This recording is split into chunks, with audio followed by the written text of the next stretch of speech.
Welcome to Sydney CBD. It's really loud, so hopefully you guys can hear me okay. As you can see, there's the Harbour Bridge behind me. This is where I do most of my coaching. I only do a few little trips to Asia every now and then. I've done a few this year, but before this year, the last time I went overseas was about 4 or 5 years ago. So this is where the majority of my game is done and the majority of my coaching is done. So, spam approaching. We're going to talk about spam approaching, and I want to give my take on it, my nuanced ideas and my nuanced take on it, so you guys have a better understanding on what it is and how effective it is and when you should use it. But before we kick it off, I'm Dave. This channel is dedicated to giving you no BS, novel, dating advice for the modern man. You can hear the birds. Birds everywhere down here. I think those kids are feeding the birds. So, top link in the description. Check out my website. I've got over 300 blog posts there. You can check them out. Have a little bit of a read of all of the theory that's in there. And I've also got a 30-day challenge. It's a digital product. It's a good way to get you as a beginner on your way and get you started. Top link in the description. Check out the website. 30-day challenge is in there. And if you want to learn a little bit more about myself, am I legit? What do I do? Where have I come from? I've got like an autobiography. It's called The Disabled Casanova. Because I've had both my hips pulled off. I'm in my 40s and I'm still successful. So spamming. Now, let's just say we're here. We're here in it's like a holiday sort of a destination. As you can see, there's a lot of tourists behind me. But let's just say you live in Sydney, right? And there's so many hot girls walking around. I can't really see too many right now, but let's just say there's a lot of hot girls in around the Harbour Bridge, around the Opera House. The Opera House is down there. Let's just say you want to come down here and you want to come down on a regular basis. And let's just say a Saturday or a Sunday, you get a lot of tourists coming down here taking photos. You get a lot of hot girls traveling. Let's just say you want to come down here on a regular basis and you go on a spam session. Keep in mind, there's like CCTV everywhere here. There's cameras everywhere. This place is flooded with security guards. It's a heavily guarded location. And you want to utilize this area on a regular basis. Let's just say every Saturday or every Sunday you want to come down here maybe once a week and grab a coffee, go for a little bit of a walk around here. And you go on spam session every week, right? Eventually the CCTV cameras, the security guards watching those screens are going to remember you. And then they're going to tell the security guards down here on the ground to come over and speak to you. Next thing you know, you might have the police come over and tell you that you're not allowed back here for 24 hours or 48 hours. You might even be banned from this location forever, which has happened to many people. There are many people that are just never allowed to come down here anywhere near the Harbour Bridge or the Opera House. So if you want to come and go fishing or gaming in this location on a regular basis, spamming it up is going to burn it out and you might be banned. And then you can never use it again.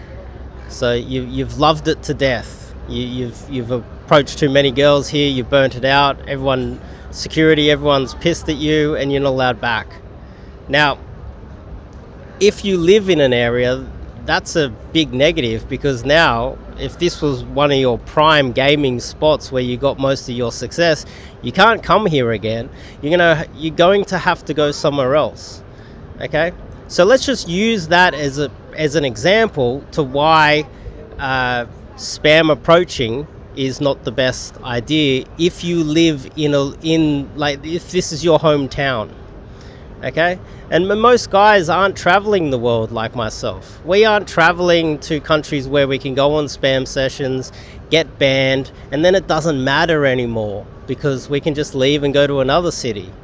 But if you're at home and you're trying to figure out how you can get a girlfriend in your own city, burning down a location where most of the hot girls go is not a good idea, because it's going to restrict the amount of success you're going to have long term. And you want, even if you do get yourself a girlfriend now and you're off the market for a couple of years, you don't want to be banned from a location in perpetuity, so that when you become single again in the future, you can't come back here.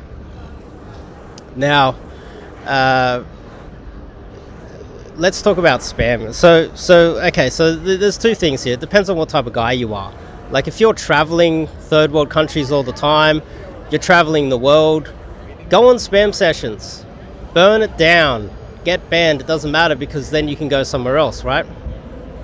But if you're the majority of men who are living in your own town, you have a 9 to 5, you're living in your own city, burning it down is not a good idea. You're going to have to be a little bit more covert. You're going to have to be smoother with your approaches.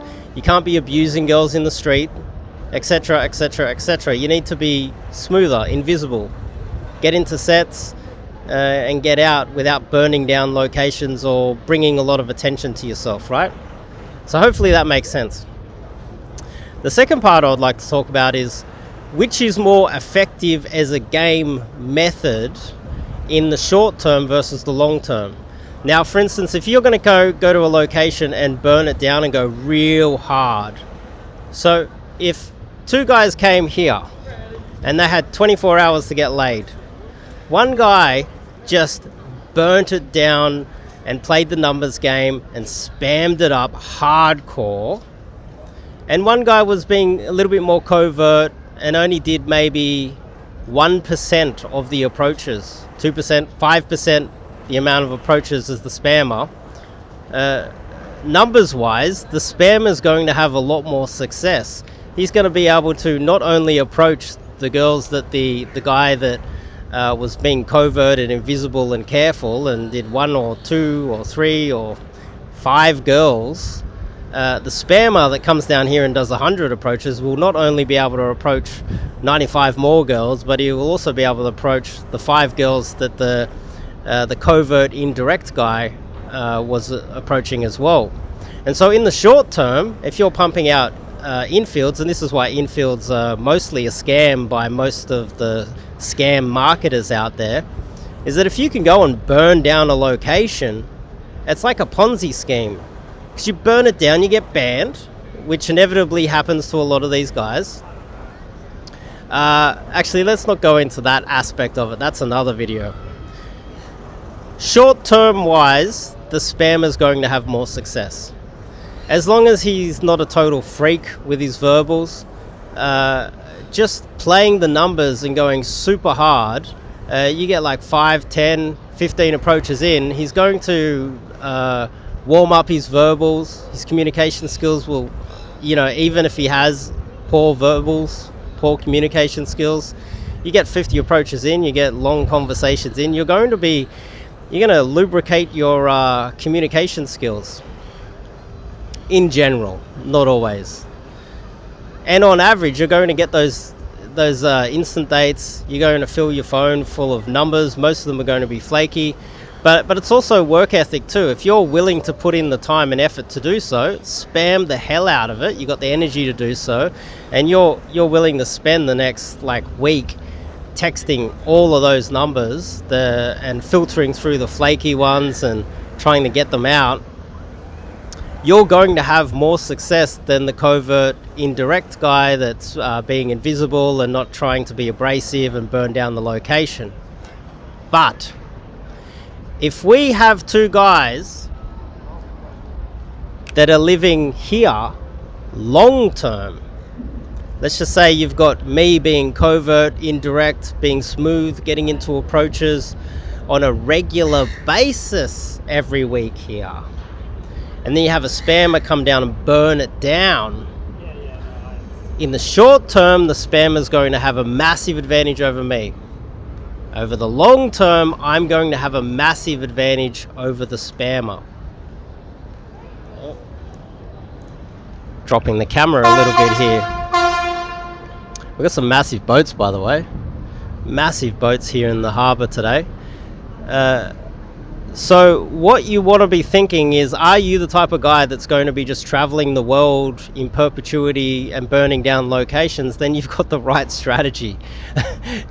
This is what psychopaths do. They hit different locations, they burn it down, everyone gets pissed off at them, they make enemies everywhere they go, then they go to another city and then burn it down again, and they extract what they can and then continuously move around. But if you're a socially aware man like myself that lives in one location, over time, if you want to continuously have success over time, then dialing it down a little bit is the better way to go. Dropping the camera again.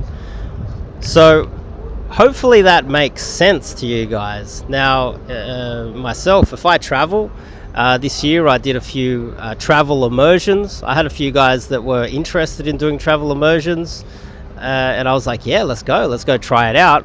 Myself, I went to cities that I'd never been to before, and I knew that I was probably never going to go back, and so I burnt them down. I spam approached myself. But if I lived in those cities long term, it wouldn't be the optimum strategy. So you need to think about who are you and where you are. And the thing is, just because I say that